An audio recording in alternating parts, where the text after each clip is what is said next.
Hi everyone, Jen here. Here are some tips to improving your balance. First thing we need to do when we're learning and working on our own balance is be able to pass the 4-stage balance test before moving on to anything else. So the stages look like this. You're going to start with both feet together, your legs really nice and close, and you're just going to stand there strong and tall. I know my head's cut off, but that's okay. You need to see my feet. Tall and strong, abs engaged, glutes engaged, shoulders drop down and back.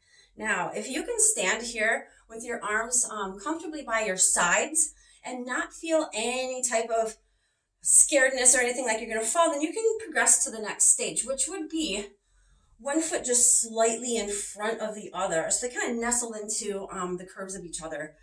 From there, holding that, we want to make sure we can do this for 10-20 seconds at least before moving on to the third stage, which would be a tightrope kind of look. So one foot is lined up heel to the other one's toe. You can start to feel your ankles and your lower legs wobble a little bit here. That's awesome. Keep your core really nice and tight and hang out there for 10 to 20 seconds. Once you've mastered this third stage, then the fourth stage would be to try that single leg balance. Now, if you've never done this before or you're not comfortable with your balance, make sure you have a chair or a wall handy. If you can master this for 10 to 30 seconds, then you're ready to move on to some more advanced stuff. All right, so if we want to improve our balance and really get good and centered, after we've mastered the 4-stage balance, we can work on a runner balance. So this is a great exercise for mobility and warm-up that I do with some of my clients in classes. My leg is just moving freely back and forth, side view. My torso is counterbalancing. Hips, knees, ankles, just moving freely. Good.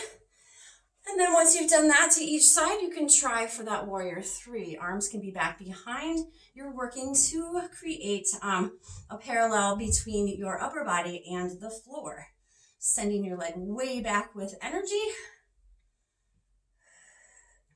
And then coming back up and through. The slower, the better. Well, you might not think so at first, but it will make you better. Now, if you're okay with all of those things, then you can work to increase your balance by maybe pulling out a Bosu balance trainer. If you've never been on top of a Bosu balance trainer, then you're going to want to try to do this with a chair or a wall. Or you can just start kind of by pushing into the top of that and seeing where you are. Once you're okay with just lunging in and out of that Bosu, and you don't feel like you're going to fall and you're not scared, then you can come right up on top for compressions. Now, this is where it gets really challenging. I know I don't have a head anymore, but you know what I look like. Now, I am rolling through the entire foot. So toe ball heel just connected through there, strong through the ankles. And then once you feel fine with these compressions, the less movement you make on that Bosu, the harder the balance challenge is going to be. All right, well, I hope that you enjoyed this little video and keep working on that balance so you don't fall in the snow and the ice. Great.